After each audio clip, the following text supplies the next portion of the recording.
आप सभी को हरितालिका तीज की बहुत बहुत शुभकामनाएं। माता गौरा की कृपा हम सभी पर सदैव बनी रहे। इसी मंगल कामना के साथ आज के इस वीडियो में हरितालिका व्रत की बहुत ही सरल पूजा विधि दिखाने वाली हूँ।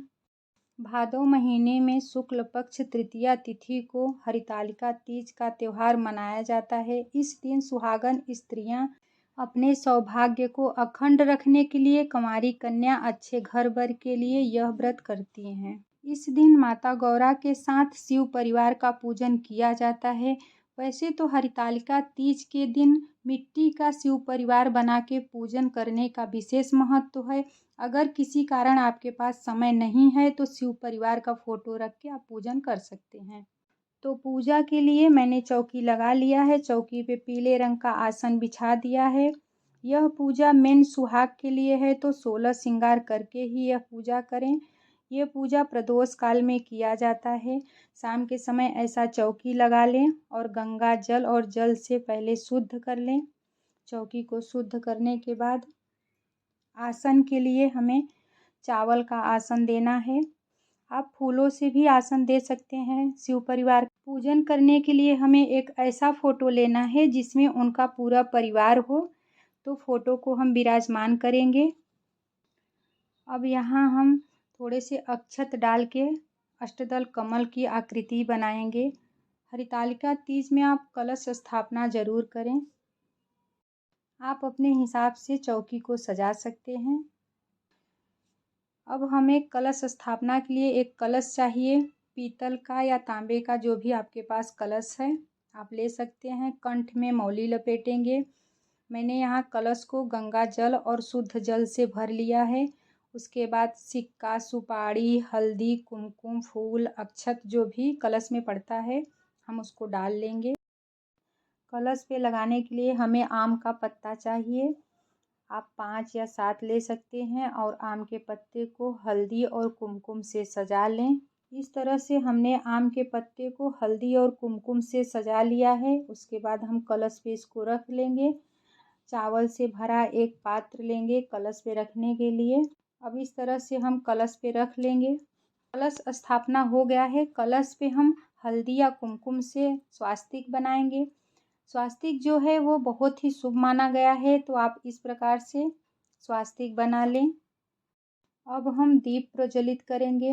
ध्यान रहे हमें शुद्ध देसी घी का 2 लंबी बाती वाला दिया लेना है और घी ज़्यादा डालना है। हरितालिका तीज व्रत में रात भर जागने का विधान है, तो आप किसी कारण ना जाग पाए तो आपके जगह पे दिया जलना चाहिए पूरी रात। अब हम धूप जला के उसके बाद गंगा जल से स्नान के भावना से सबको शुद्ध हो तक स्नान करवाएंगे। स्नान करवाने के बाद यहाँ अब हमारा चौकी लग गया है। धूप दीप भी हमने प्रज्वलित कर लिया है, स्नान भी करवा दिया। अब वस्त्र के रूप में हम शंकर जी को कलावा समर्पित करेंगे और उसके बाद हम चंदन से टीका लगाएंगे शिव परिवार को। आप सफ़ेद चंदन से टीका लगा सकते हैं, पीला चंदन से। तो पहले हम गणेश भगवान को, उसके बाद शंकर जी को, कार्तिकेय को, उसके बाद माता गौरा को हम सिंदूर चढ़ाएंगे।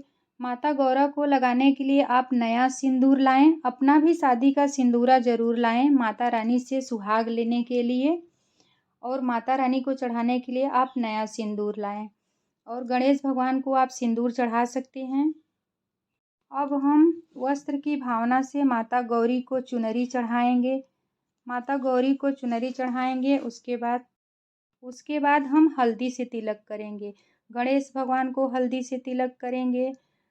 शंकर जी के वाहन को, नंदी को तिलक करेंगे। माता रानी के सिंह सवारी को हम तिलक करेंगे।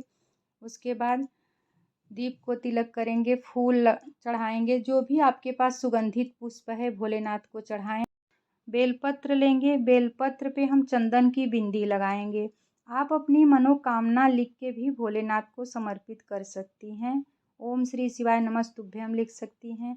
भोलेनाथ का जो भी प्रिय वस्तु मिल जाए आपको, भांग, धतूर, समी का पत्र, जो भी आपके पास मिल जाए, हरितालिका के दिन आप जरूर चढ़ाएं।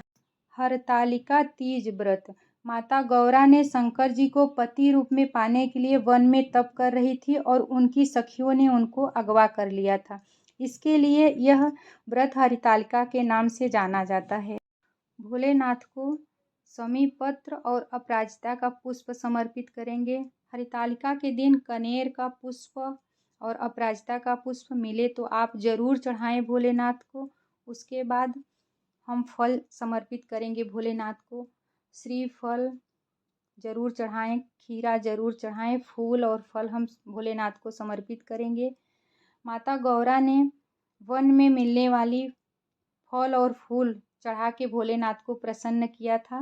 और मीठे में आप भोग ज़रूर लगाएं। भोलेनाथ को सफ़ेद भोग पसंद है, तो आपके पास जो भी सफ़ेद भोग मीठे में है तो आप भोलेनाथ को समर्पित करें। उसके बाद माता गौरा को हम सुहाग का सामान समर्पित करेंगे। देखिए, कोई भी माता का पूजा है, 5 ही वस्तु सुहाग का आप समर्पित करें, लेकिन ज़रूर करना चाहिए। उसके बाद हम उसमें से बिंदी लेंगे। माता रानी को हम उसमें से एक बिंदी लगा देंगे। दो अगर आप चढ़ा रहे हैं तो एक अपने लिए आप रख सकते हैं। उसके बाद ये जो चढ़ा हुआ श्रृंगार का सामान है, आप पंडित को दान कर सकते हैं या तो आप अपने ननद को, अगर कोई ननद है तो आप ननद को कर सकते हैं। उसके बाद मैंने जैसे बताया, सिंदूर आपको माता गौरा के लिए सिंदूर नया लेना रहता है। पूजा होने के बाद आप 5 बार सिंदूर माता रानी को इस तरह से माता रानी को 5 बार, 7 बार, 9 बार सिंदूर लगा लें।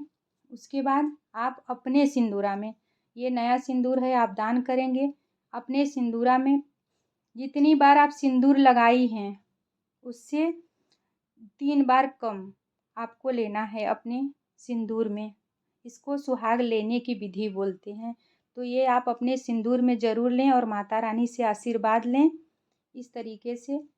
उसके बाद अब हमारी पूजा कंप्लीट हो गई है।